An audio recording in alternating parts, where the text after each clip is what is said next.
Hi everyone, welcome to DD classes. இன்னைக்கு இந்த வீடியோல நம்ம பார்க்க போறது expenditure method. நம்ம last 2 வீடியோஸ்லயும் value added methodனா பார்த்தோம், income methodனா என்னன்னு பார்த்தோம். இந்த வீடியோல expenditure method பார்க்க போறோம். Expenditure method அப்படி நீங்க எடுத்துக்கும்போது factor income earned by factors of production is spent in the form of expenditure on purchase of goods and services produced by the firms. ஒரு firm என்ன ப்ரொடியூஸ் பண்ணுதோ அந்த ப்ரொடக்ஷனுக்கு என்னென்னலாம் அவங்க பர்ச்சேஸ் பண்ணாங்களோ பண்ணணும், அதுக்கு இந்த மெத்தட் யூஸ் ஆகுது. That is expenditure method. இப்போ பார்த்தீங்கன்னா ஃபைனல் எக்ஸ்பெண்டிச்சர் எப்படி கால்குலேட் பண்ணீங்கன்னா with help of the GDP MP. Next topic பார்த்தீங்கன்னா components of the final expenditure. நம்ம எக்ஸ்பெண்டிச்சர் மெத்தட்னா என்னன்னு பார்த்தோம், அதோட காம்பனன்ட்ஸ் என்னன்னு பார்க்கும்போது first PFCE, that is private Final Consumption Expenditure. Next பார்த்தீங்கன்னா Government Final Consumption Expenditure. Next பார்த்தீங்கன்னா Gross Domestic Capital Formation. Next is a Net Export. இப்போ இந்த Gross Domestic Capital Formation Net Export subdivide ஆகுது. அதாவது GDCFல பார்த்தீங்கன்னா Gross Fixed Capital Formation plus Inventory Investment. The another name of inventory investment is a change in stock. Net export எப்படி subdivide ஆகுதுன்னா export minus import.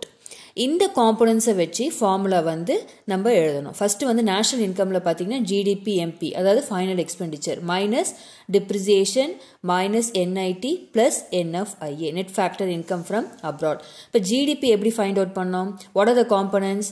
Private Final Consumption Expenditure, Government Final Consumption Expenditure, GDCF and Net Export. First பார்க்கும்போது Private Final Consumption Expenditure அப்படின்னா என்ன அப்படி நீங்க பார்த்தீங்கன்னா it refers to the expenditure incurred by the household and private non-profit institutions serving households on all types of the consumer goods, that is durable goods except the houses, semi-durable, non-durable goods and services. இதெல்லாம் வந்து பார்த்தீங்கன்னா PFCEல வரும், that is Private Final Consumption Expenditure.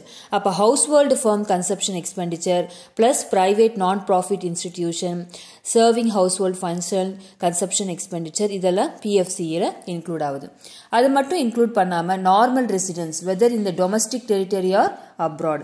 So, any expenditure incurred by residents during their foreign tour or travel will be added in a PFCE. First PFCE complete பண்ணிட்டோம். Next பார்த்தீங்கன்னா GFCE, that is Government Final Consumption Expenditure. இப்போ Government Final என்னும்போது it's incurred by the government alone. Private means it is a private institution. So, private institutionல பார்த்தீங்கன்னா goods, household, profit, non-profit institution, that is durable, semi-durable, non-durable goods and services. இப்போ governmentல பார்க்கும்போது it refers to the expenditure incurred by general government on various administrative services like defense, law and order and education, etc. So, these are all come under the government final consumption expenditure. So, government produces goods and services with the aim of social welfare without any intention of earning profits. So, what we should add in the GFCF means it is a defense, law and order, education and administrative services. So, next பார்க்கும்போது GDCF, that is Gross Domestic Capital Formation or Gross Investment. இப்போ இதில் பார்க்கும்போது it refers to the addition to capital stock of the company.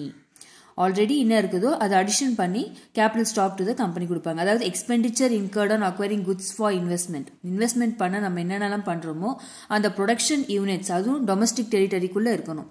இதெல்லாம் வந்து GDCFல வரும். இப்போ GDCFல பார்த்தீங்கன்னா 2 subdivision இருக்கு. ஃபர்ஸ்ட் வந்து gross fixed capital formation, next inventory investment.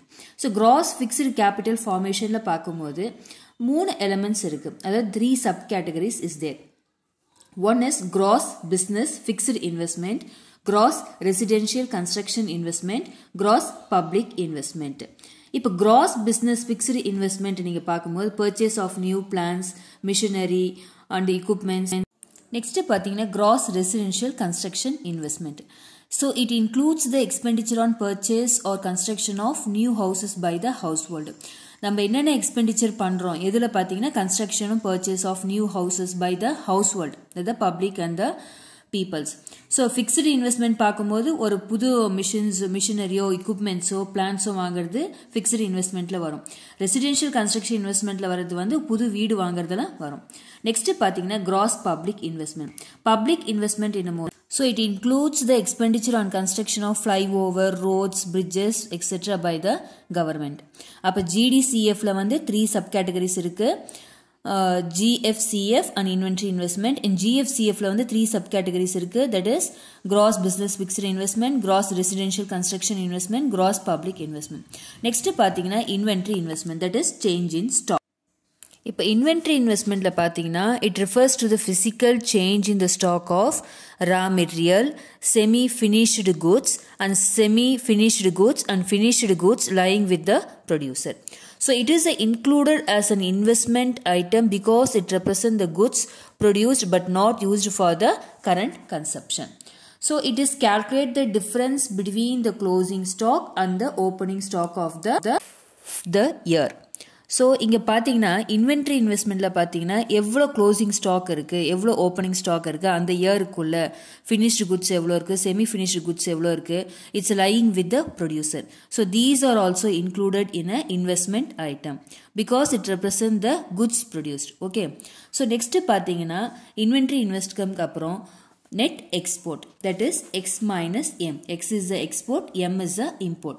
So what are the difference between the net export means? It is a difference between the export and import of the country during the period of one year. So export refers to the expenditure by foreigners on purchase of domestic product. நம்ம domestic product வந்து நம்ம export பண்றோம். So the exported goods have been produced within the country's domestic territory. So they are included in output of an economic. Next import பாத்தீங்கன்னா it's expenditure by residents of the foreign product. நம்ம import பண்ணுவோம். அப்ப நம்ம import பண்றதுனால it should be deducted to obtain the domestic product as they are not proceeded with the domestic territory. So instead of treating export and import separately, the difference between the two is taken and termed as a net export. அப்ப export minus import நம்ம பண்ணாம net export ன்னு நம்ம வந்து மொத்தமா calculate பண்ணிக்கிறோம். இப்போ இந்த basic formulas வச்சு நம்ம expenditure methodல ஒரு sum பார்க்க போறோம். Calculate the GDP at MP. PFCE 1200, GFCE 200, GFCF 300, change in stock 400, import 500, export 600. இப்போ first நம்ம சொல்யூஷன் கண்டுபிடிக்கணும்னா GDP MP மொத find out பண்ணணும். So GDP MP ஃபார்முலா என்ன? PFCE plus GFCE plus GFCF plus change in stock plus net export. Net export என்னும்போது it is a export minus import. இப்போ கொடுத்திருக்க எல்லா வேல்யூஸும் வந்து நம்ம அந்த இடத்துல சப்ஸ்டிட்யூட் பண்ணணும். அதாவது 1200 plus 200 plus 300 plus 400 plus 600 minus 500.